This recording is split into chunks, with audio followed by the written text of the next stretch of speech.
श्री हरिवायुगुरुभ्यो नमः. ध्वनिमुद्रण 54.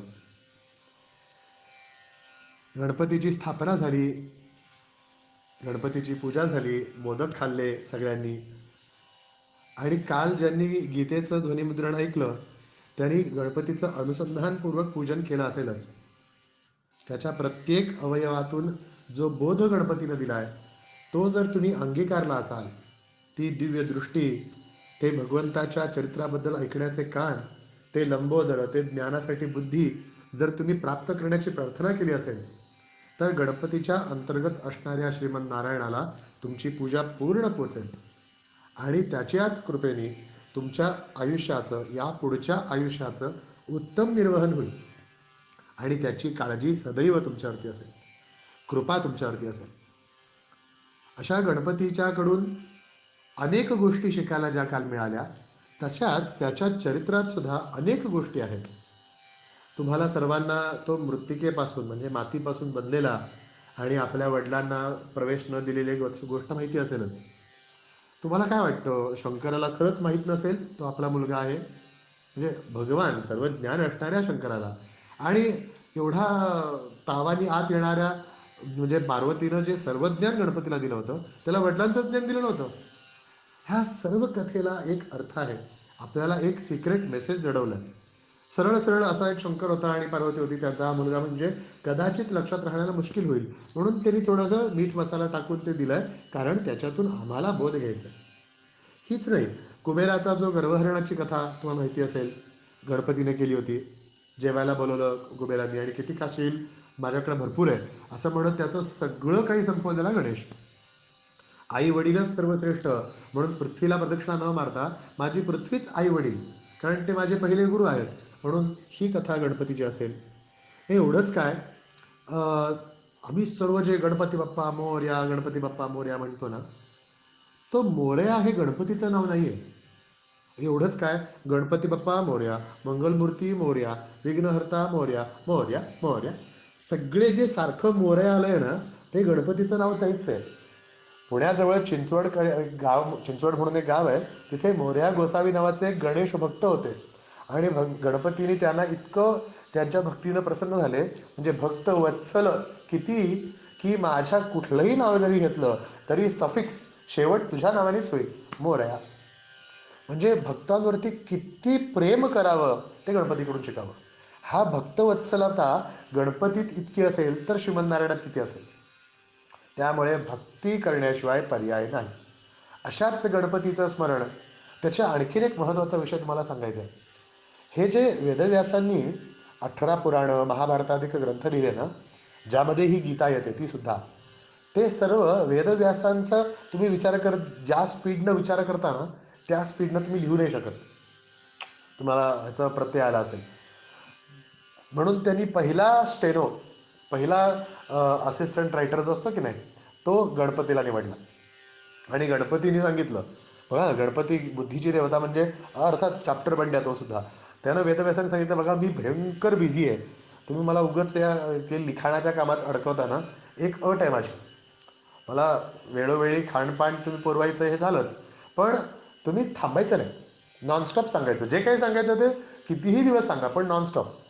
आता वेदव्यासांना पंचायत आली, अरे ॲटलिस्ट काहीतरी नैसर्गिक क्रिया स्नान संध्या तरी झालं पाहिजे ना.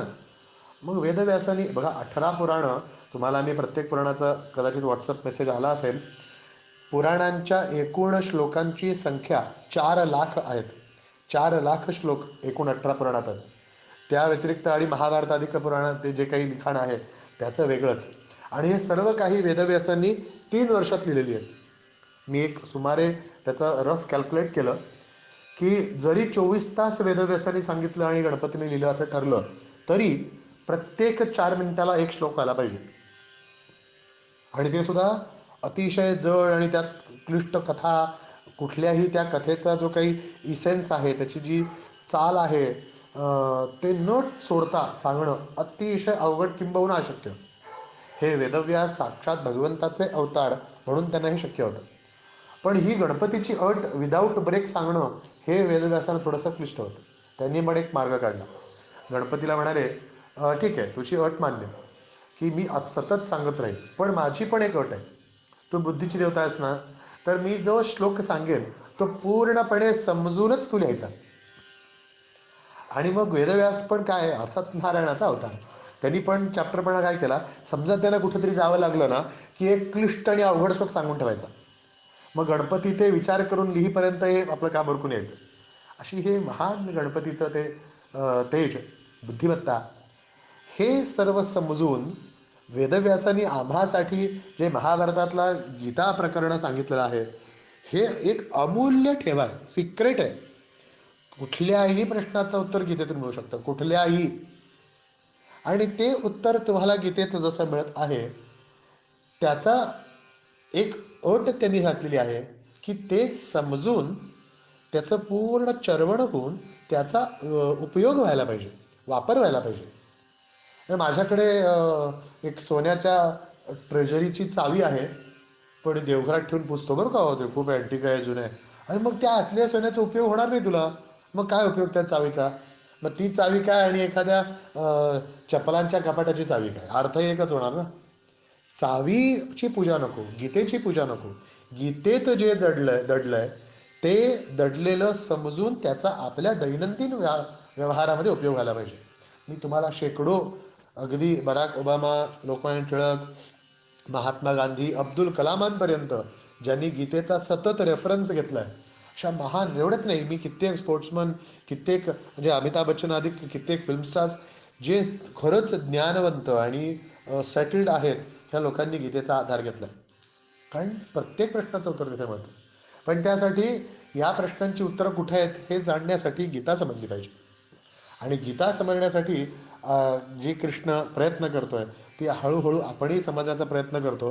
पण त्याला एक अट त्यांनी अगोदर घातली, तू भक्त हो. अत्यंत प्रेम करणारे नवरा बायकोची जोडी असेल किंवा लवर्स असतील, तर जसं ती म्हणायच्या आत तो करतो का, प्रेम आहे, तिच्याशिवाय जग नाही, हो ना. जसं ते प्रेम आहे तसं हे प्रेम पाहिजे, की तुझ्याशिवाय जग नाही कृष्णा, असं जर म्हणालात तर ते अशाश्वत, कदाचित ती बेवफा होईल, ती काय प्रॉब्लेम करेल किंवा जाईल, सोडून जाईल, वर जाईल, काहीतरी होईल, पण हा मात्र बेवफा नाही. याच्याशी प्रेम केलं तर तो जन्मजन्मांतर प्रेम निभावतो. म्हणून प्रेम तुम्ही अवश्य मायेतल्या लोकांवरती करा, मायेवर करा, पण याला विसरू नका. हाच विषय कृष्ण सांगतो, सर्वत्र मी आहे, हा सांगण्यासाठी कृष्ण आज अर्जुनाला काय सांगतो ते बघू. अध्याय 10, श्लोक 4. बुद्धिर्ज्ञानस सम्मोहम क्षमाद सत्यम दम शम सुखम दुःखम भवो भावो भयं चा भयमेव च अहिंसा समता तुष्टिस्तपोदानं यशो यशः भवन्ति भावा भूतानां मत्त एव पृथग्विधा. बुद्धी, ज्ञान, संशय आणि मोह यातून मुक्तता, क्षमा, सत्यता, इंद्रिय संयमन, मनोनिग्रह, सुख आणि दुःख, जन्म, मृत्यू, भय, निर्भयता, अहिंसा, समता, संतुष्टी, तपस्या, दान, यश आणि अपयश इत्यादी जीवांचे सर्व विविध गुण माझ्याद्वारेच उत्पन्न होतात. हे सर्व मीच देतो. वरती जी काही लिस्ट सांगितली आहे कदाचित लक्षात राहणार नाही, पण मी ह्या श्लोकावर थोडासा जोर देईन. ह्या गोष्टी समजल्या पाहिजेत. सर्वात पहिल्यांदा जो कृष्ण सांगतो की तुमच्यातल्या प्रत्येक गुण मीच आहे. मग पहिला गुण काय सांगतो, बुद्धी.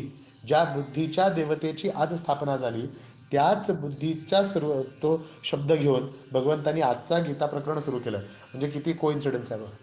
बुद्धीबद्दल भगवान म्हणतात, बुद्धी म्हणजे यथार्थ दृष्टी, हे चांगलं हे वाईट, ज्ञान सगळ्याचं.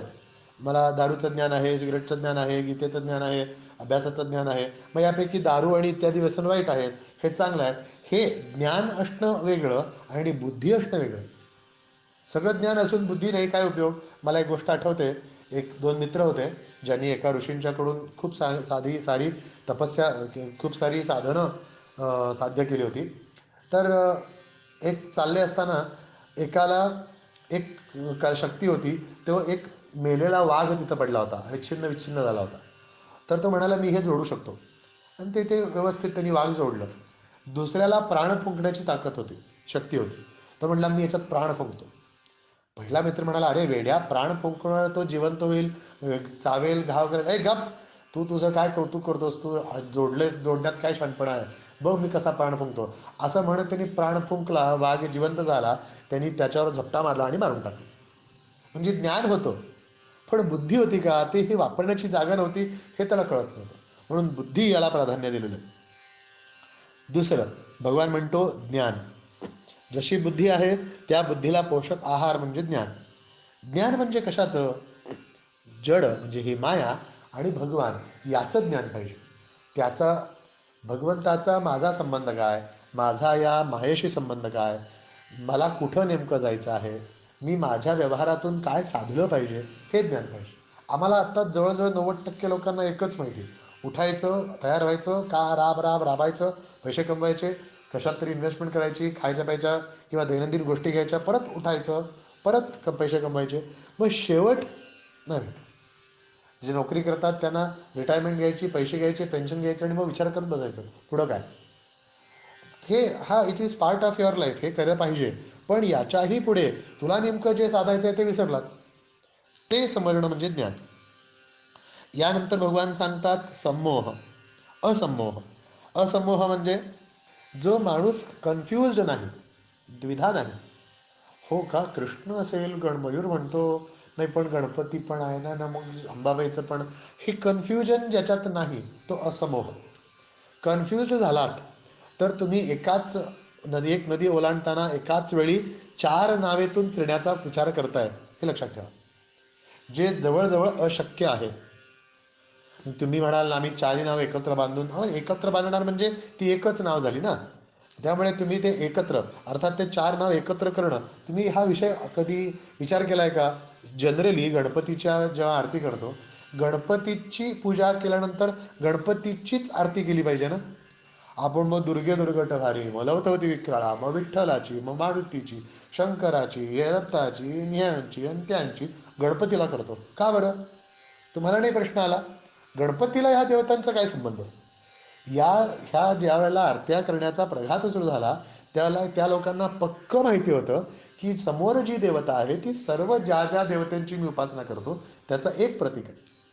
तोच विठ्ठल, तोच मारुती, तोच गणपती, तोच सगळं जे काय आपण पूजा करतो.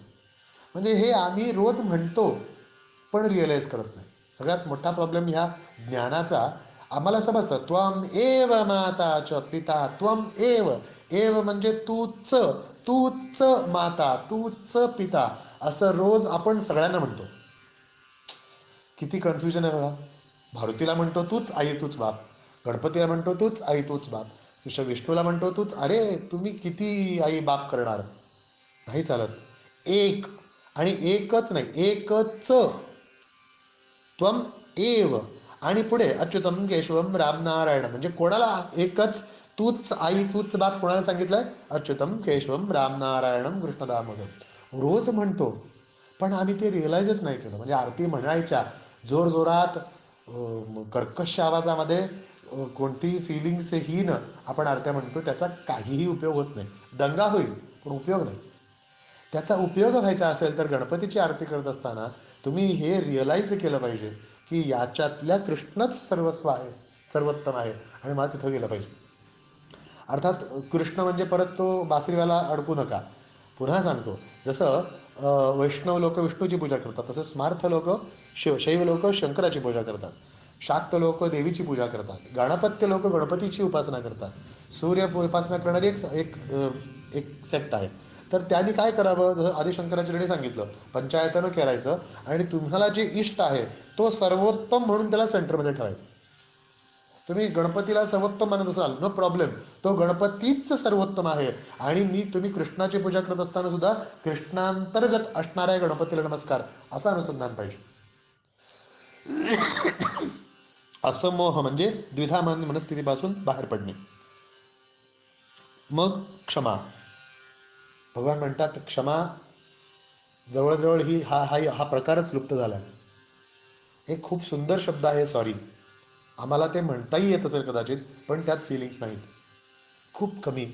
क्षमा वीर्यस्य लक्षणं म्हणतात.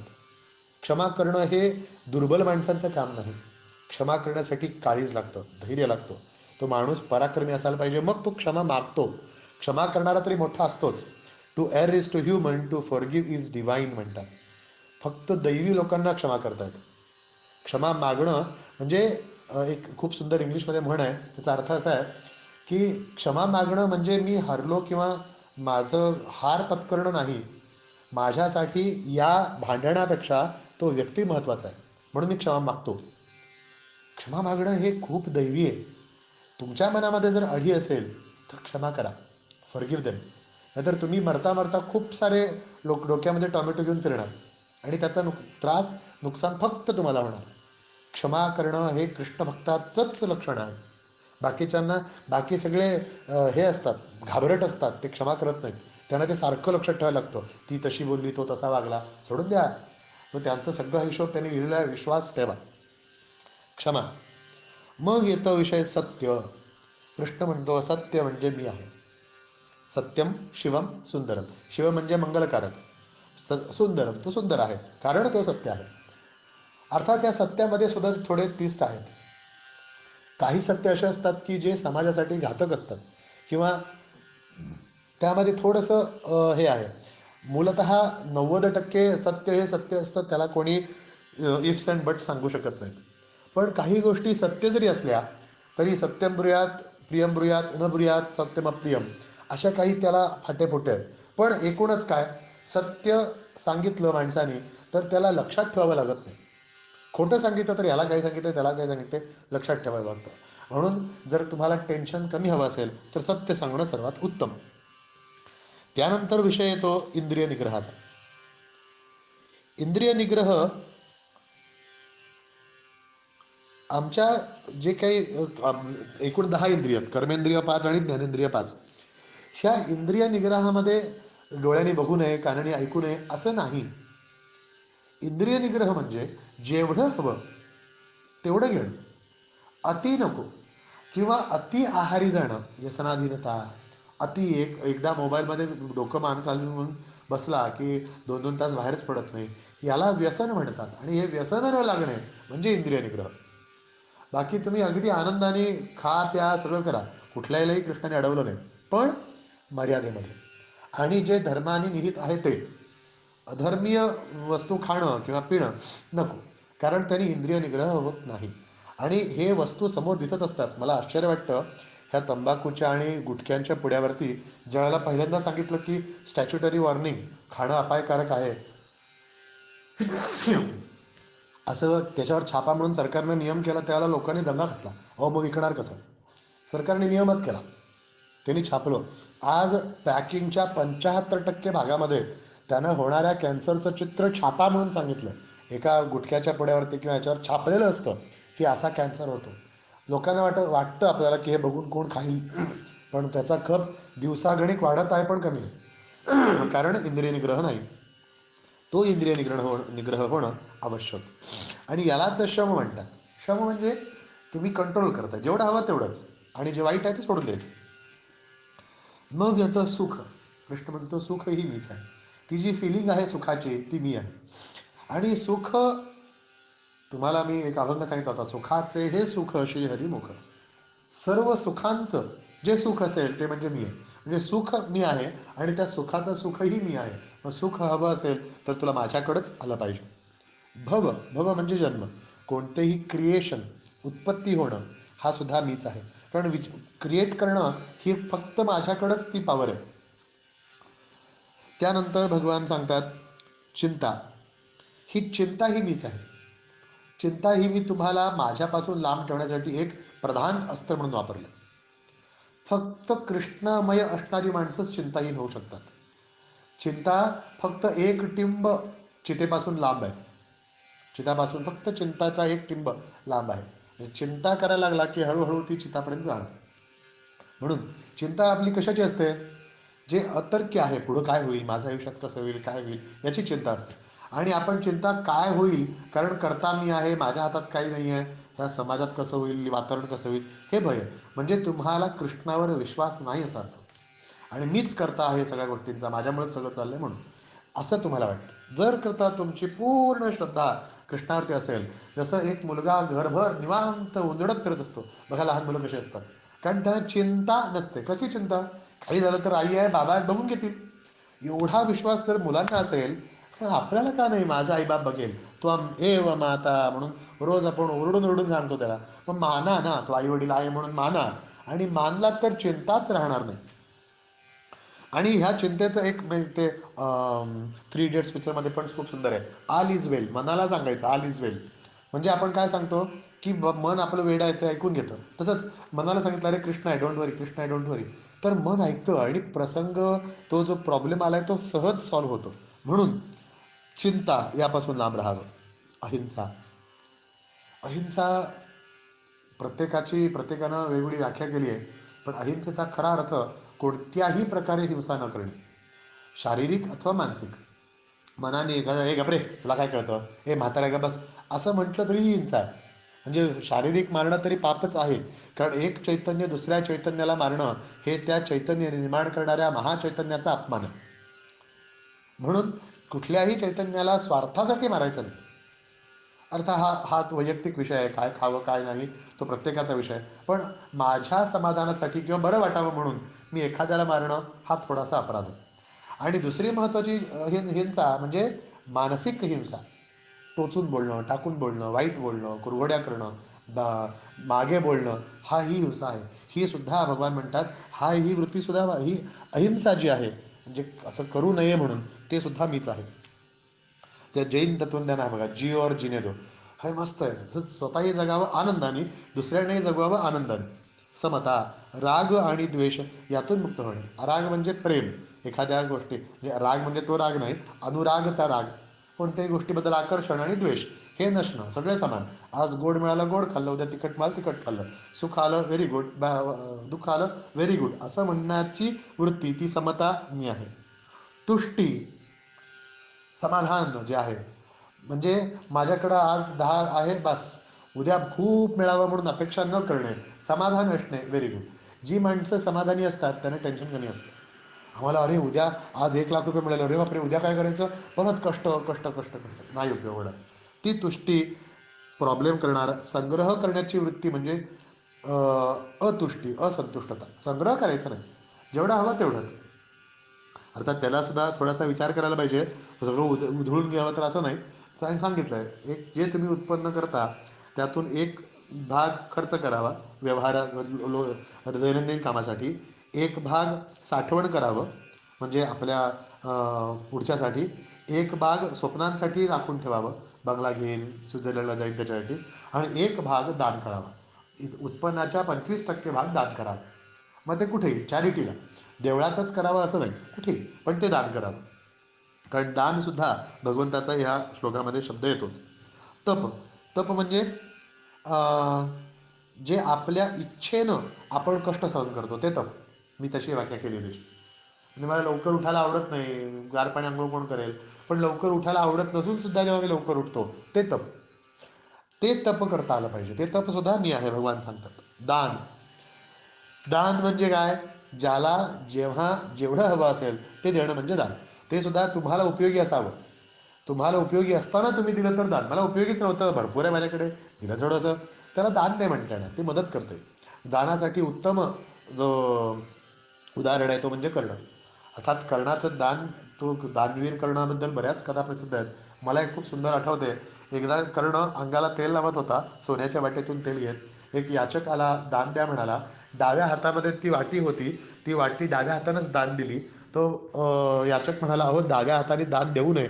कर्ण म्हणतो, मला माहिती आहे रे, त्याबद्दल मी क्षमा मागतो, पण उजवा हात पुढं करून वाटी देईपर्यंत मन बदलेलं, अरे सोन्याची वाटी कशी द्यायची, ते मन बदलण्याच्या अगोदर मी देऊन टाकलं. असंच एकदा कृष्ण आणि अर्जुन म्हणाला, अर्जुन म्हणाला, मी पण दान धर्म करतोच की, कर्णाचं एवढं कौतुक कशाला. कृष्ण म्हणाला, ठीक आहे परीक्षा घेऊ. तर म्हणाला, एक मोठं सोन्याचं डोंगर त्याने तयार केलं, आणि हे सगळं डोंगर, सगळंच्या सगळं तू ह्या गावाकडनं वाटलं पाहिजेस एका दिवसात, बघू कसं वाटतंस. मग अर्जुनानं पटकन 10 माणसं गोळा केली, आणि पटपटपट खोडून द्या रे, आणि गावकऱ्यांना बोलवलं, आणि 10 जितकं नेतील तितक्या पाट्या तो अर्जुन स्वतः द्यावं लागला, आणि ते पूर्ण खर्च करण्याचा प्रयत्न करू लागला. संध्याकाळपर्यंत बऱ्यापैकी त्यांनी संपवलं होतं. बघा म्हटलं, एवढं सोन्याचं डोंगर मी दान करतोय, अर्जुन म्हणाला. कृष्ण म्हणाला, चल आता कर्णाचं बघू. कर्णाला सांगितलंय बघ, हा सोन्याचा डोंगर तयार केलाय, या गावकऱ्यांना ते सगळं वाटायचं, पण सगळ्याच्या सगळं. कर्ण म्हणला, गावकऱ्याच्या मुखियाला बोलवलं, हो सरपंच इकडे या. हा डोंगर तुमचा, निघून गेला. किती सोपं होतं.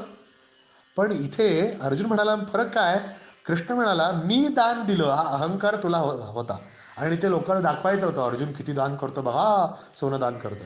कर्णाला त्या दानाचा त्या अहंकार नव्हता, म्हणून कर्णाला हे डोंगर घेऊन टाका, वाटून टाका, संपला. मग ते दिवसभर घेतील आणि काय काय करणार. ही वृत्ती दानाची असायला पाहिजे. आमच्यात दान नाही आहे, आमच्यात स्वार्थ आहे. छोटासा फरशीचा एक तुकडा दिला तरी त्याच्या मागे आपण यांचेकडून, यांच्या सौजन्याने, यांच्या स्मरणार्थ करतो. हे माझ्या एक खूप सुंदर मंदिरात गेलो होतो. त्या मंदिरावरती त्यांनीच प्रत्येक वस्तू जे दान दिले त्याच्यावरती लिहिलं होतं, मी दिलं. मी म्हणजे कोण माहीत नाही, पण त्या माणसाला माझ्या मीनं दिलं. मी म्हणजे कोण माहीत. इथपर्यंत आमची ते भगवंताला साठी आहे, लोकांसाठी नाही. लोकांनी कौतुक करावं तुमची इच्छा असते म्हणून नाव टाकतो आपण. अर्थात आज थोडंसं लांबत आहे, पण हे तत्त्वज्ञान महत्त्वाचं. त्यानंतर शेवटचा विषय भगवान सांगतात, यश. हा यश म्हणजे सुद्धा मी आहे. यश म्हणजे काय हो. यश म्हणजे पैसे कमवणे, डिग्री मिळवणे असं वाटत असेल तर मला नाही वाटत यश म्हणजे ते असं. मला वाटतं भगवंताचा भक्त होऊन आनंद प्राप्त करणे म्हणजे यश. बघा तुम्हाला पटतं का. नसेल तुमच्या मनात यशाची व्याख्या वेगळी असेल, पण शेवटी मरताना तरी तुम्हाला कळेल की मी करोडो रुपये कमवले, आजारपण भरपूर आली, बायकापोरांचा त्रास झाला, मी सगळं आहे पण सुख नाही, ते सुख मिळवलं, ते सुद्धा शाश्वत सुख मिळवलं तर कदाचित यश असेल. हे शाश्वत सुख मिळवायचं असेल तर फक्त आणि फक्त कृष्णच मदत करू शकेल, कारण हे सर्व तत्वांचा अभिमानी त्यांचा जो राजा आहे तो कृष्ण आहे. हेच कृष्ण अर्जुनाला सांगत आहे. पुन्हा उद्या काय सांगतो ते बघू. तोपर्यंत गणपतीच्या विशेष कृपाशीर्वाद प्रत्येकानं राहोत. गोपाल कृष्ण भगवान की जय.